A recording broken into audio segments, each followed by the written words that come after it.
এনবিটিভির সবাইকে শুভেচ্ছা, অভিনন্দন, ভালোবাসা এবং সমস্ত দর্শকদের আমার আন্তরিক শুভেচ্ছা। কামদুনি নিয়ে রিসেন্টলি একটা ঘটনা ঘটে, মারাত্মক হচ্ছে যে কামদুনিতে যে গণধর্ষণ এবং এক ছাত্রীর মৃত্যু ঘটেছিল, তা কাণ্ড হয়েছিল। নিজে এবং আমরা অনেকেই সেই কামদুনি মহিলাদের পাশে দাঁড়িয়েছিলাম, সেই নিহত ধর্ষিতা মেয়েটির পাশে দাঁড়িয়েছিলাম। সে কথা আজও মনে পড়ে, আজ থেকে 10 বছর আগে। তো সেটা যে হাইকোর্টটা জঘন্য ভূমিকা চলে, জঘন্য ভূমিকা কি না, ফাঁসির আসামিদের একজনকে ছেড়ে দিয়েছে এবং আরেকজনকে আমৃত্যু জেল দিয়েছে। আর যাদের আমৃত্যু জেল হয়েছিল তাদেরকে ছেড়ে দেওয়া হয়েছে, তাদেরকে পুরো খালাস করে দেওয়া। এর বিরুদ্ধে সঠিকভাবে কামদুনির মহিলারা, কামদুনির অধিবাসীরা রাস্তায় মিছিলে নেমেছে এবং একের পর এক মিছিল করে, এমনকি তারা কলকাতা শহরে একটা বিশাল মিছিল করেছে। তাদেরকে আমি অভিনন্দন জানাই। কিন্তু যে ভুলটা কামদুনির ভাই বোনেরা করছে সেটা হচ্ছে এই, তারা কিন্তু এমন একটা দলকে ধরেছে, বিজেপি আরএসএস নামক দল, যে দলটিকে দিয়ে তারা তাদের প্রতিকার চাইছে। কিন্তু এই আরএসএস, এই বিজেপি, এরা তো ধর্ষণের পক্ষে, এরা তো বিলকিস বানুর বিরুদ্ধে। বিলকিস বানুর ধর্ষকদের পক্ষে এরা গলায় ফুলের মালা দিয়েছে। আপনারা জানেন সবাই যে জম্মুর কাঠুয়াতে আসিফাকে যখন ধর্ষণ করে একের পর এক 7 জন থেকে 9 জন ধর্ষণ করে দিনের পর দিন, মাসের পর মাস ধর্ষণ করছিল, তখন এই আরএসএস বিজেপির পক্ষে কি হয়েছে, তাদের মানে আইনজীবী সমিতি রাস্তায় নেমে ধর্ষকদের পক্ষে স্লোগান দিয়েছিল এবং সেটা আসিফার বিরুদ্ধে, অর্থাৎ আসিফার ধর্ষণের সমর্থনে, তারা হত্যার সমর্থনে তারা মিছিল করেছিল।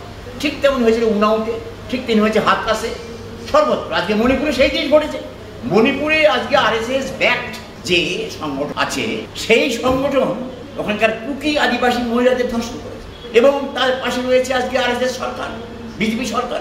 মোদী একবার সেখানে যায়নি, ফিরে তাকায়নি। পার্লামেন্টের প্রস্তাব পাশ হয়েছে যে আপনি যান, যায়নি। পার্লামেন্ট অধিবেশন চলছে, উনি ঢোকেননি পার্লামেন্ট অধিবেশনে।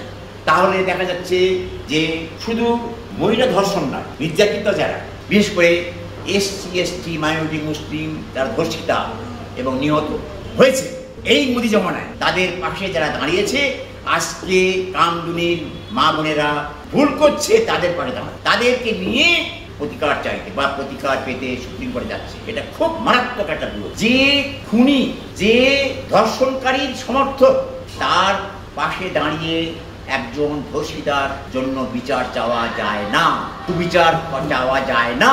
সেটা তারা কেন বুঝছে না আমি জানি না। আজকে এইটাকে তারা নিয়ে তারা ফয়দা তুলবে। পশ্চিমবাংলায় হিন্দু মুসলিম যেমন তারা ফয়দা করছে মেরুকরণ, তেমনি তারা আজকে টিএমসি সরকার বিরোধী এই চালটা চালছে কামদুনির ভাই বোনদের সঙ্গে নিয়ে। উদ্দেশ্য কিন্তু খারাপ। সেটা হচ্ছে যে কোনো ক্রমে জনমতটা সংগঠিত করা, আরএসএস বিজেপির পক্ষে এবং পশ্চিমবাংলাকে দখল করা। পশ্চিমবাংলার যে পরিস্থিতি এখনো একটু ভালো হয়েছে, এখনো পর্যন্ত একটা সেকুলার পরিবেশ সামান্য হলেও বেশ রয়েছে, সামান্য হলেও রয়েছে। ঘটনা কিন্তু এটা বাস্তব ঘটনা, সেটা আমরা ধ্বংস করতে চায়। এই ধরনের ধর্ষণ কাণ্ডে নিজেদের জড়িয়ে নিয়ে নিজেরা হতে চায় হিরো। যারা ভিলেন তারা আজকে হতে যাচ্ছে হিরো। যারা খুনি, যারা হত্যাকারী, যারা ধর্ষকদের বিলকিস বানুর মতো সীতা এবং যাদের 11 জনকে হত্যা করে, ফ্যামিলির 7 জনকে হত্যা করে, বাচ্চা 3 বছর শিশুকে হত্যা করে, পিটিয়ে পাথরে মাথা ফুটিয়ে শেষ করে দেয়, তার ধর্ষক খুনিদের ওরা ছেড়ে দিয়ে ফুলের মালা দিয়েছে আবার বিজেপি। সুতরাং তাদের পাশে দাঁড়িয়ে যদি আজকে মৌসুমী এবং টুম্পারা দাঁড়ায়, তাহলে বলবো মৌসুমী, টুম্পা, তোমরা খুব ভুল করছো। দয়া করে তোমরা ওদের পাশে না দাঁড়িয়ে নিজেরা নিজেদের শক্তিতে নিজের পায়ে দাঁড়িয়ে তোমরা সুপ্রিম কোর্টে বিচার চাও। আমরা তোমাদের পাশে আছি এবং থাকবো, চিরদিন আছি।